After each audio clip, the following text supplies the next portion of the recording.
warahmatullahi wabarakatuh. Alhamdulillah. Untuk selanjutnya yaitu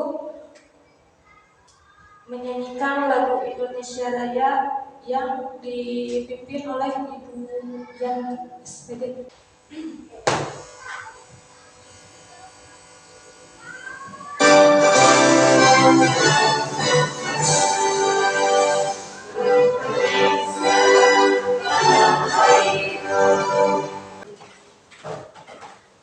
Acara selanjutnya yaitu sambutan dari Kepala Sekolah SDN Tenggara 4 Nopi Nurhayati SPD MD. Kepadanya kami persilakan. Terima kasih kepada pengatur acara. Bismillahirrahmanirrahim.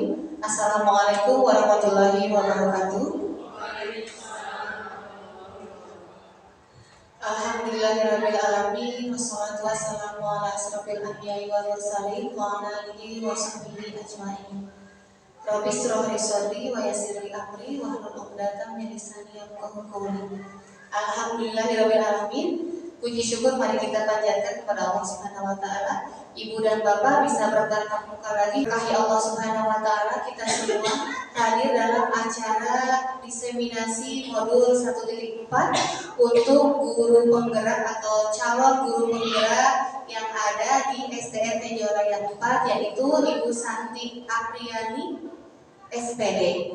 Nah, dalam rangka penyelesaian atau Indonesia harus terus mengimplementasikan, juga nanti disosialisasikan bagaimana kurikulum dikembangkan, karena masih negara berkembang maka kurikulum pun dikembangkan, diuji cobakan mana yang lebih cocok untuk negara kita Indonesia, khususnya mungkin nanti yang akan bersinggungan langsung dengan ibu bapak guru adalah siswa-siswi di mana kita mengabdi. Oleh karena itu hadirlah program calon guru penggerak. Pada kesempatan ini Ibu pun ingin menyampaikan untuk Bapak Ibu guru di sini yang mengikuti acara diseminasi hari ini, semoga dapat termotivasi, ya khususnya termotivasi untuk ikut program guru penggerak ini, karena ini adalah program ter-up to date saat ini. Seperti halnya para artis yang viral. Nah, kita pun punya program yang viral di dunia pendidikan. Program viralnya itu sekarang yaitu guru penggerak. Sekarang banyak guru-guru yang mencoba untuk mengikuti program ini. Nah, ini adalah salah satu aksi nyatanya dari salah satu program guru penggerak. Tugas-tugas latihannya yaitu diseminasinya. Oleh karena itu, judulnya saja sudah budaya positif diseminasinya, kan ya. Aksi itu jika kita tidak niatkan lillah, maka nilainya tidak akan menjadi hamdalah nantinya. Itu saja yang ingin Ibu sampaikan pada kesempatan ini. Kurang lebihnya wabillahi taufiq wal hidayah. Wassalamualaikum warahmatullahi wabarakatuh. Penyampaian diseminasi modul 1.4 budaya positif di lingkungan sekolah yang akan dibawakan oleh calon guru penggerak kita yaitu Ibu Santi Apriani SPD. Kepadanya kami persilakan. Wabillahi nasta'in wa ala Muhammadin wassalatu wassalamu ala asrofil anbiya'i wal mursalin wa ala alihi wa sahbihi ajma'in. Bismillah sadri wa yassir li amri wa hlul 'uqdatam min lisani yafqahu qawli. Ibu Kepala Sekolah SDN Tenggara 4 yang saya hormati, Bapak Ibu guru SDN Tenggara 3 dan 4 yang saya hormati. Diseminasi modul 1.4 budaya positif di lingkungan sekolah. Kali ini mungkin di kesempatan ini saya akan berbicara atau menyampaikan sharing tentang diseminasi modul 1.4 di lingkungan sekolah. Kenapa di lingkungan sekolah? Karena mungkin guru penggerak, calon guru penggerak itu berada adanya di lingkungan sekolah. Diseminasi budaya positif. Nah, ini tentang diseminasinya, terus identitas saya tidak terlihat. Mungkin sudah tidak asing lagi ya. alamat, tanggal lahir, pendidikan saya, antara SD, SMP, SMP. Budaya positif di lingkungan sekolah. Penerapan budaya positif di lingkungan sekolah membantu murid belajar dengan nyaman, aman, dan bahagia sesuai dengan filosofi KHD. Ibu Bapak tahu KHD? Ki Hajar Dewantara. Siapa Ki Hajar Dewantara? Aki Abi pahlawan pendidikan. Ya, yang membawa perubahan di dunia pendidikan di Indonesia itu KHD. Kami di CGP dengan singkatnya menyebut KHD. Awalnya saya juga, maaf kalau saya berbicara campur-campur Ibu, bahasa Sunda, bahasa Indonesia, dan sering seperti curhat. Ya, kita tahu kenapa mungkin seperti itu. Kami di CGP itu KHD sangat melekat sekali pemikirannya di otak kami. Awalnya KHD hanya selewat saja, tapi setelah saya masuk ke dunia guru penggerak, calon guru penggerak, nama KHD itu nempel. Sampai-sampai mungkin kecintaan saya, ya Rasulullah itu pastinya ya. Setelah di dunia pendidikan itu KHD, Ki Hajar Dewantara, yang membawa dunia pendidikan lebih maju dengan filosofinya. Ada yang tahu Ibu Bapak? Ada yang ingat sok? Sing tulolo? Iya, tuturi handayani. Nah itu ya.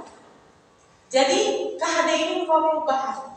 Setelah saya masuk CGP, mengajar Ibu Bapak, jadi seperti biasa masuk berdoa. Memang seperti itu di RPP, iya seperti itu.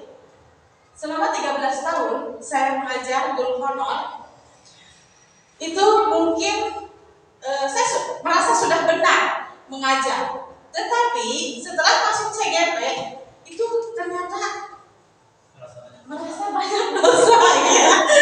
Merasa banyak dosa dan mungkin tapi tidak banyak. Saya masih dalam standar percaya ya. Tapi setelah diteliti dan ditelaah ternyata oh begini. Seperti kata Pak Jaya itu dicuci otak. Jadi otak kita itu dicuci dengan prinsip KHD, filosofi, dengan bla bla bla banyak sekali. Sehingga banyak ohnya Bu. Ya, banyak sekali. Tapi ada juga yang seperti ini juga sudah saya lakukan setiap hari. Tapi belum secara tebal, penguatannya kurang. Iya, saya ke anak memang seperti ini karena saya basicnya awalnya D1 PGTK yang tahu. Jadi sedikit psikologi anaknya lebih mendalam. Pas begitu masuk ke SD, masuk ke kelas bawah, oke, masih bisa bergaul. Setelah masuk ke kelas atas, Bapak Ibu yang mengajar di kelas atas, atau nanti jika tahun depan berpindah ajarnya di kelas atas, psikologi anaknya itu harus lebih ditingkatkan lagi dengan teori-teori dari KHD-nya. Ternyata ada lebihnya. Psikologi anak, oke, kita pakai di kelas bawah 1, 2, 3. Tapi yang saya pelajari dan saya temukan, ternyata psikologi anak kalau dibanding dengan filosofi dan pemaparan tentang temuan-temuan dari KHD itu sangat luar biasa. Saya praktekkan di kelas psikologi anak yang saya masukkan, prinsip filosofi dari KHD-nya saya ikuti. Selanjutnya, budaya positif. Capaian umumnya memahami konsep pendidikan menurut KHD yang berpihak pada anak. Yang kedua, melakukan evaluasi dan refleksi tentang budaya positif di sekolah. Anak, sekolah, itu tujuan umum kita. Ketiga, memahami peran sebagai guru untuk membangun budaya positif dengan menerapkan konsep disiplin positif dalam berinteraksi dengan murid. Interaksi. Jadi kita 3 poin umum. Berpihak pada anak, di lingkungan sekolah, dan berinteraksi. Oke, seperti ini. Berpihak pada anak. Iya, kita harus sayang ke anak. tidak suka anak, jangan jadi seorang guru. Itu yang saya pahami. Namun tersebut kali untuk jadi guru, dan berenang liar seketik cetawan, liar seketik cetawan, gitu. Ya, nah kita harus berpihak pada anak. Artinya menghamba pada anak, bukan menghamba di sempat, Bu, ya, tidak. Tapi kita harus mengerti posisi anak dan anak itu seperti apa. Kita tidak langsung seperti ini ya, Bu, anak dulu. Mungkin kita mengingat-ingat kembali masa-masa kita seperti dulu ketika anak-anak. Yang kedua ada lingkungan sekolah. Oke, budaya positif di lingkungan sekolah. Ada siapa saja di lingkungan sekolah? Ada ibu kepala sekolah, ada rekan kita, ada murid, ada orang tua, ada masyarakat. Itu yang harus kita tujuan kedua budaya positif. Yang ketiga, interaksi positif. Misalnya Bu, interaksi, ini interaksi Bu, ini interaksi. Bu Linda, Bu Anggi, Bu Yanti, Bu Kiki, sebelah sini Bu Yanti, ini interaksi. Tapi kalau interaksi itu ada timbangan. Nah seperti itu interaksi. Jadi, Assalamualaikum Bu Linda. Waalaikumsalam. Itu interaksi. Senyum saja begitu. Ya, itu interaksi. Ya, jadi ada 3 capaian umumnya. Khususnya konsep budaya positif berdasarkan nilai-nilai kebajikan. Nanti akan ada nilai-nilai kebajikannya yang termasuk nilai-nilai kebajikan apa saja. Itu khusus untuk kita kepada murid. Yang kedua, menerapkan budaya positif dalam lingkungan sekolah aman, nyaman, dan berpihak pada murid. Ya, anak harus nyaman di sekolah, aman, dan bahagia tadi ya, serta berpihak pada murid. Ketiga, penerapan budaya positif di lingkungan sekolah sesuai kebutuhan murid. Ya, Ibu sudah tahu. Sebetulnya ini tahu ya ibu-ibu juga. Saya jadi malu. Bu Yanti, Bu Anggi, Bu Lina, Bu Yanti, Bu Fitri, Pak Rijal, Pak Jaya, apalagi Ibu Kepala. Kita hanya sharing saja. Mungkin dari saya selalu sudah lama nyemponan cupar kewajiban dapat pendidikannya. Nah, dan capaian khususnya. Selanjutnya, pemikiran filosofi kehadir. Nah ini Bu. Setelah masuk CGP, tadinya saya hanya sekadar kegeliran. Bapak Kepala Sekolah SDN Tegaletiga Pak. Nah, jadi budaya-budaya positifnya itu timbul dari sekolah dan keluarga. Setelah dari keluarga mendukung, akhirnya ya mau tidak mau dikerjakan esainya sampai jam 12 malam. Setelah saya lulus, bahagia itu bahagia. Apakah ini mujizat atau berkah atau musibah? Diingatkan, tapi dijalankan saja. Ternyata sudah masuk. Bentar saya kami minta supaya semangat. TGP itu ada nilai lebihnya. Ilmu kita bertambah, uang saku ada, pulsa juga ada. Kemana menghambur-hamburkan uang? Tidak, ya. Semangat, hati-hati ya, ikut ya. Semoga lulus. Ya. Pendidikan menuntun. Pengumuman. Oke. KHD, filosofi KHD, pendidikan itu menuntun Bu, jangan ke anak kita, ayo anak mau apa, kita hanya mengikuti saja dan ngagiringin. Jadi tidak ada kata diktator, ibu nulis, pokoknya Inggris nulis, terus matematika. Ternyata tidak seperti itu. Kalau dulu iya saya, terus Sabdi barangkali hanya menilai dari segi akademisnya saja. Ternyata menurut KHD itu salah. Ya, anak dari rumah ke sekolah tepat waktu saja itu sudah pembelajaran. Berarti pembelajaran jadi disiplin. Yang kedua sesuai kodrat alam. Nah ini Bu yang kedua dan ketiga, si kodrat alam dan kodrat zaman. Saya di STT Wilayah 4 terus melekat. Kapungkur, Kahiji, Kupajai. Bu Santi menuntut kodrat alam, kodrat zaman. Sekarang saya tinggal meneruskan. Yang Pajai awal menanam, saya tinggal teruskan. Alhamdulillah Bu Yanti, Bu Fitri, Bu kata Pak Rijal. Budaya sudah ada pada Ibu juga. Kodrat alam, kodrat zaman. Sesuai kodrat alam dan kodrat zaman. Kalau sesuai kodrat alam, nah nih kodrat menuntun. Tujuan pendidikan adalah menuntun segala kodrat alam, kodrat yang ada pada anak-anak agar mereka dapat mencapai keselamatan dan kebahagiaan yang setinggi-tingginya baik sebagai manusia maupun sebagai anggota masyarakat. Terbayang ya Bu ya? Jadi pendidikan menuntun. Jadi ini kodrat anak. Jangan anak yang masuk ke dunia kita, ulah anak ngartos ka urang, tapi urang nu kudu ngartos ka anak. Ya, masuklah dunia anak. Kalau kita ada dulu kalau sudah keluar dari rumah, Bismillah tawakkaltu, berarti itu kita sudah bukan jadi seorang ibu dari anak-anak kita di rumah. Itu seorang guru, jadi anak kita banyak satu sekolah. Selanjutnya sesuai kodrat alam. Pendidikan anak berhubungan dengan kodrat alam dan berkaitan dengan lingkungan di mana anak berada. Konteks sosial budaya, karakteristik lingkungan.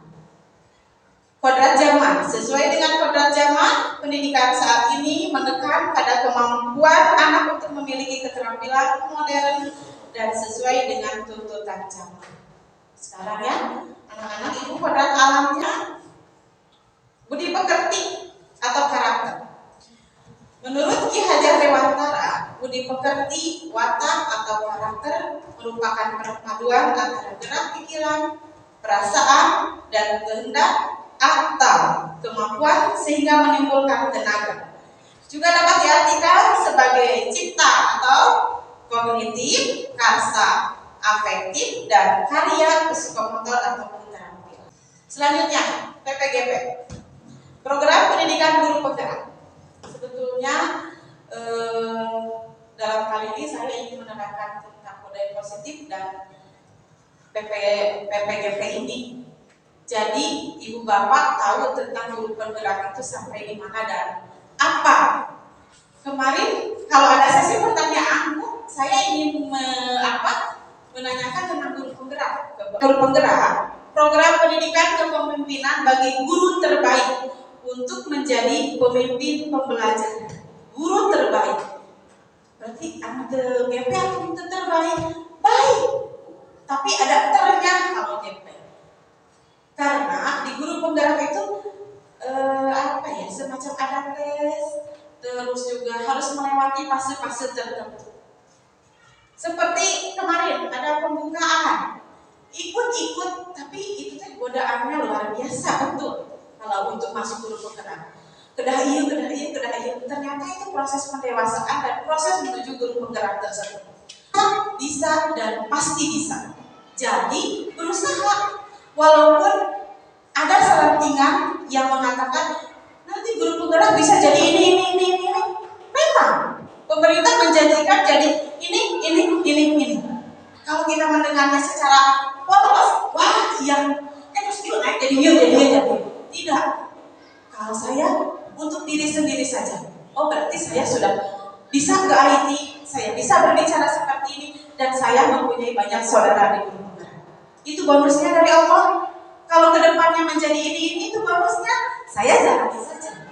Yang penting tujuan saya di guru penggerak harus selesai. Coba. Esai kemarin mengisinya ibu bapak akan terjadi sampai saya bisa berdiri saat ini di depan ibu dan teman-teman sekalian. Terima kasih. Dalam program pendidikan guru penggerak ini meliputi 2 programnya, yaitu ada daring dan ada luring. Daring itu berupa LMS, tugas-tugas semua ada di LMS, ruang kolaborasi dan diskusi melalui Jumit. Jadi itu daringnya. Untuk luringnya ada lokal karya dan pendampingan individu, seperti itu. Jadi komunikasi kita tetap berjalan. Tapi kedah itu untuk standby antara HP, laptop dimanapun harus siap mengerjakan. Nilai guru penggerak, ya. Nilai guru penggerak ada 5: mandiri, reflektif, kolaboratif, berpihak pada murid, dan inovatif. Ini yang harus dimiliki oleh guru penggerak. Nah ini inovatif, mempunyai ide-ide baru dan merealisasikannya dalam pembelajaran. Mandiri, tidak bergantung pada orang lain dan menyelesaikan tugas-tugasnya dengan baik. Alhamdulillah sampai saat ini tugas punya Nirawet, tapi sharing masuk ayah. Reflektif, melakukan refleksi terhadap praktik mengajar, mengevaluasi kelebihan dan kekurangan dalam mengajar, meminta umpan balik dari guru dan murid. Nah ini Bu, yang sering kita lupakan, umpan balik terhadap murid dan guru.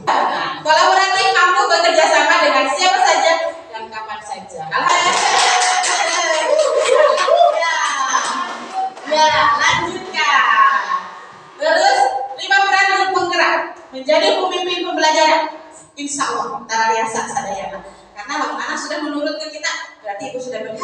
menjadi pemimpin pembelajaran. Menggerakkan komunitas praktisi. Nah, minimal di sekolah saja. Atau antar guru 2 anak di luar. Ayo, seperti hari ini. Kalau tidak ada teman-teman tidak akan terlaksana. Terima kasih, tepuk tangan dong. Terima kasih kepada ibu-ibu guru SMP Malaya 3 menjadi coach bagi guru yang lain. Mendorong kolaborasi guru. Mewujudkan kepemimpinan murid. Ya, harus jangan hanya guru yang di depan tampil, tapi murid juga presentasi. Silakan anak ke depan. Saya di kelas dari semua murid minimal harus mau ke depan. Mungkin awal tidak apa-apa, tapi kesini terus. Alhamdulillah di kelas sudah tidak ada lagi yang malu, yang harus ke depan kamu. Mungkin kalian tidak. Alhamdulillah. Ya berarti ya sedikit ada perubahan. Kebutuhan dasar manusia. Hakikatnya manusia harus kebutuhan dasar ini terdiri dari pertama itu kasih sayang dan rasa diterima, kekuasaan, kebebasan, kesenangan. Ini visi guru penggerak. Visi umumnya. Kalau visi khususnya ada di khusus guru penggerak. Ini visi umumnya. Mewujudkan dan menggerakkan hati serta kolaborasi dalam menumbuh kembangkan profil pelajar Pancasila pada murid-murid. Yang ada berapa profil Pancasila? Ada berapa? Ayo. 1. Beriman dan bertakwa kepada Tuhan Yang Maha Esa. 2. Berakhlak mulia. Terus 3. Berkebinekaan. 5. Mandiri. Itu yang kreatif dan bernalar. Ayo bisa berikan. Nyanyi dulu, boleh berdiri dulu, nyanyi dulu. Siap. Lagunya ada. Mari kita sama-sama menyanyikan lagu Belajar Pada Pancasila dengan lagu Naik Saya yang sudah biasa kita terapkan pada murid-murid kita. Ya, 1, 2, 3. Belajar Pancasila, beriman dan bertakwa pada Tuhan Yang Esa dan berakhlak mulia, berkebinekaan global, gotong royong mandiri, kreatif dan bernalar tinggi. Belajar Pancasila, beriman dan bertakwa pada Tuhan Yang Esa dan berakhlak mulia, berkebinekaan global, gotong royong mandiri, kreatif dan bernalar tinggi.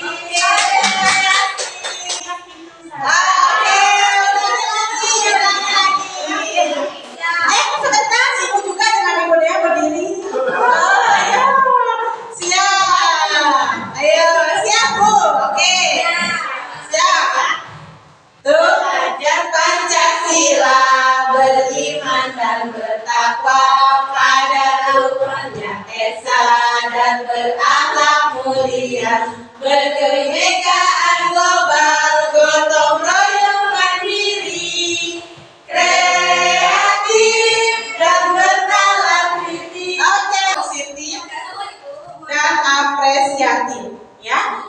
Untuk di nilai yang 4 ini menurut saya sudah masuk ke sini ya, ada perubahan yang positif dan apresiatif dengan modisnya. Apa begitu modis itu?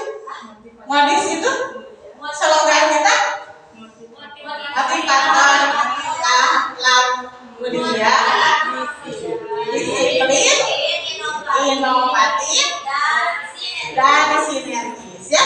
Menurut saya itu sudah masuk ke visi GP guru penggerak. Budaya positif di lingkungan sekolah. Ini bisa tadi sudah diterapkan, yaitu menuntun. Selanjutnya nilai-nilai kebijakan universal yang tadi ya. Perubahan paradigma. Bagaimana seseorang bisa merubah dari paradigma stimulus respon kepada pendekatan teori kontrol. Ini ada, bila kita ingin membuat kemajuan perlahan, sedikit-sedikit ubahlah sikap atau perilaku Anda Namun bila kita ingin memperbaiki cara-cara utama kita, maka kita perlu mengubah kerangka acuan kita. Ubahlah bagaimana Anda melihat dunia, bagaimana Anda berpikir tentang manusia.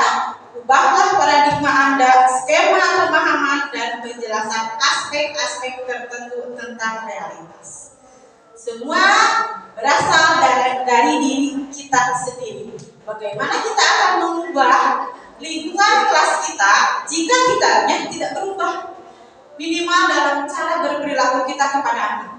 Cara menyapa, ada kan guru misalnya, kita sendiri minimal rapi dalam berkata, apalagi wangi.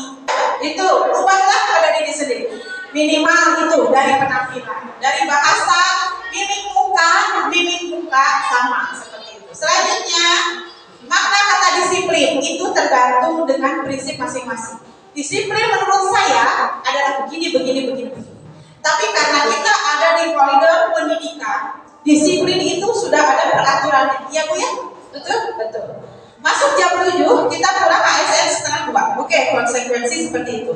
Tapi Bu, peraturan harus dilaksanakan. Contoh nilai kebajikan universal seperti ini. Cinta Tuhan dan segala ciptaannya bisa dibaca. Ketiga, Bu Yanti, Bu Fitri, ya. Terus keterampilan hidup dapat dibaca, lurus hati, pendengaran yang aktif, tidak merendahkan orang lain, memberikan yang terbaik dari diri. Percayalah, Ibu guru semuanya tidak semata-mata diterima oleh SDRT-nya 3 dan 4 kalau tidak mempunyai seperti ciri-ciri nilai kebajikan universal seperti ini. Tepuk tangan untuk kita, ya. Ada di TikTok di status saya pernah melihat apakah kamu betul mau jadi seorang guru dengan tugas bereber gitu kan, tapi sampai detik ini saya berdiri, ya saya seorang guru, ya harus konsekuensi dengan keputusan saya. Teori motivasi, hukuman, dan penghargaan. Oke. Di dunia pendidikan sebagai guru kita tidak lepas dengan motivasi, hukuman, dan penghargaan. Motivasi ke anak, ayo nak, Enji, kedah biasa nyerata. Itu motivasi. Hukuman, penghargaan, ada sebab akibat. Nah, 3 motivasinya yaitu untuk menghindari ketidaknyamanan atau hukuman. 2, untuk mendapatkan imbalan atau penghargaan dari orang lain. 3, untuk menjadi orang yang mereka inginkan dan menghargai diri sendiri dengan nilai-nilai yang mereka percaya. Ya, yang ini ya. Hukuman, penghargaan, konsekuensi, dan restitusi. Ini Bu, yang akan ditebalkan saat ini, yaitu antara hukuman dan konsekuensi. Saya kasih video, coba nanti Ibu Bapak lihat videonya. Bapak guru hebat. Dalam penerapan disiplin positif restitusi, salah satu program yang dikembangkan adalah 5 posisi kontrol. 5 posisi kontrol dalam restitusi adalah proses perjalanan seorang pendidik agar dapat mengenali dirinya. Pada video kali ini, kita akan membahas tentang 5 posisi kontrol yang dikembangkan oleh Diane Gosser dan contoh penerapannya.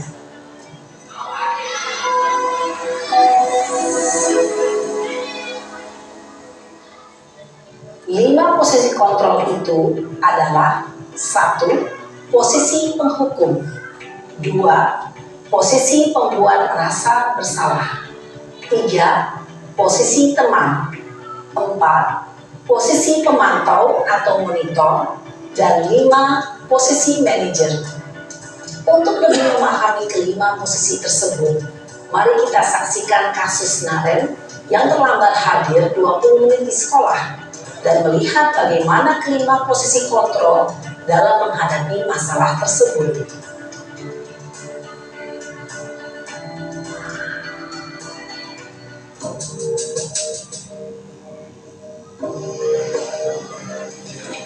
Ada juga yang ini ya. Salam dan bahagia Ibu dan Bapak guru hebat. Pada video kali ini kita akan membahas tentang salah satu program disiplin positif yang diterapkan di lingkungan sekolah yang dikenal dengan nama restitusi.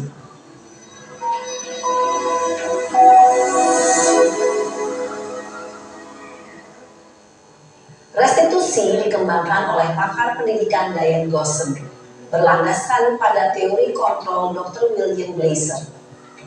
Segitiga restitusi adalah suatu proses dialog yang dijalankan oleh guru atau orang tua agar dapat menghasilkan murid yang mandiri dan bertanggung jawab. Pada saat guru di posisi manajer, aspek yang dikembangkan pada murid adalah motivasi intrinsik, sehingga penanaman nilai-nilai kebajikan dapat tumbuh dan berkembang menjadi suatu kebiasaan positif yang akhirnya membentuk karakter murid. Proses dialog ini terdiri dari 3 langkah yang digambarkan pada ketiga sisi pada segitiga restitusi. Sisi pertama adalah menstabilkan identitas. Sisi yang kedua adalah validasi tindakan yang salah. Dan sisi yang ketiga adalah menanyakan keyakinan. Ibu dan Bapak guru, berikut ini akan ditunjukkan bagaimana seorang guru berada dalam posisi manajer menggunakan penerapan segitiga restitusi.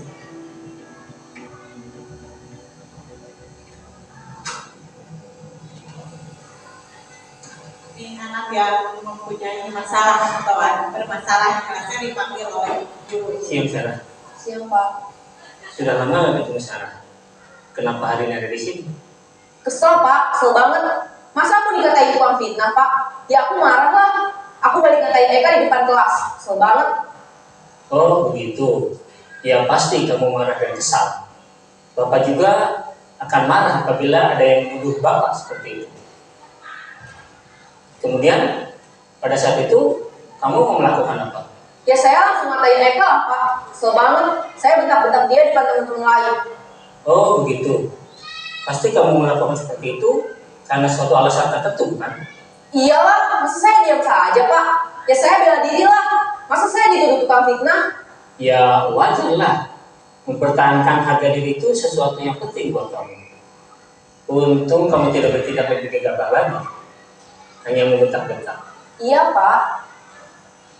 Untung saya masih bersabar dan hanya membentak saja. Sudah gemes padahal. Saya pasti bela diri lah. Ya pasti ya. Tapi kamu memilih untuk tetap bertahan dan bersabar. Kamu memilih untuk tidak berbuat lebih parah lagi kan? Iya. Nah, sekarang coba kita lihat lagi. Tindakan kamu yang bentak-bentak Eka di kelas. Tindakan kamu itu kira-kira sesuai dengan keyakinan kelas atau prinsip kamu tidak? Enggak lah Pak. Capek Pak jadi pemarah. Jadi keyakinan atau prinsip mana yang kurang sesuai dengan keinginan kamu? Ya, saya sebenarnya sangat menghargai orang lain. Mungkin saat itu saya menjadi emosi, jadi tidak menunjukkan sikap itu. Kamu meyakini tidak? Menghargai orang lain itu penting buat kamu. Yakinlah Pak. Iya, setuju. Kita harus saling menghargai. Namun, ada juga keyakinan yang kita sepakati yang perlu kita jalankan apabila kita sedang marah, kan?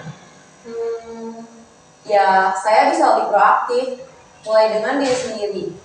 Saya bisa jadi lebih bersabar, mengambil waktu jeda untuk berpikir mau apa selanjutnya. Langsung mengambil judge kesimpulan walaupun memang dia betul salah, biarkan dia yang menyadari. Dia yang menyadari bahwa dia itu salah. Jangan kita hanya memancing dan mengeluarkan apa sih sebetulnya, diajak bicara. Dan kalau memanggil anak minimal duduk bersama dari meja, kita mendekat padanya di meja anak atau di meja guru, tapi kita secara santai seperti itu ya. Jadi anak tidak terbebani dan tidak menjadi merasa bersalah seperti itu. Terus restitusi.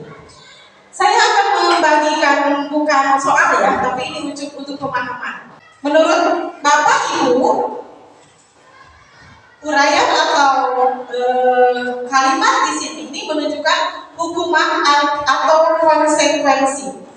Nah, seperti itu mengenal atau bisa membedakan antara hukuman dan konsekuensi. Nah, dari situ kita akan bisa menyimpulkan restitusinya tindakannya seperti apa. lari mengelilingi lapangan basket 2 kali karena terlambat hadir di sekolah. Itu hukuman atau konsekuensi. Ya, silakan Bapak Ibu. Boleh baca ya.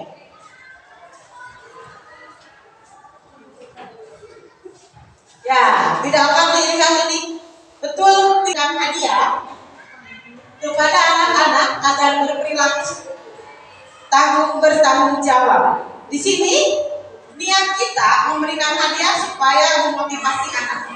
Tetapi sekarang anak lebih kritis. Mungkinkah itu nanti menjadi kebiasaan atau menjadi dihukum oleh dan nanti artinya untuk kedepannya mungkin akan lebih nanti jadi lebih bisa lagi berkreasinya dan akan bertambah lagi wawasannya. Selanjutnya keyakinan kelas. Oke. Keyakinan kelas, nilai-nilai keselamatan atau kesehatan nilainya yang kita sebut sebagai salah satu keyakinan, yaitu nilai-nilai kebajikan universal yang disepakati secara tersirat dan tersurat. Ibu apa tersirat? Kesepakatan kelas. Nah, restitusi 5 posisi kontrol. Ini tadi sudah. Terima kasih. Alhamdulillah. Terima kasih ya. Ini untuk pemaparan tentang diseminasi modul 1.4 budaya positif di lingkungan sekolah cukup sekian. Mohon maaf atas segala kekurangan. Mohon maaf sekali lagi jika ada kata-kata saya yang kurang berkenan di hati ibu bapak sekalian. Yang salahnya dari saya, yang benarnya hanya dari Allah Subhanahu wa Ta'ala. Demikian, billahi taufiq wal hidayah. Assalamualaikum warahmatullahi wabarakatuh. Waalaikumsalam.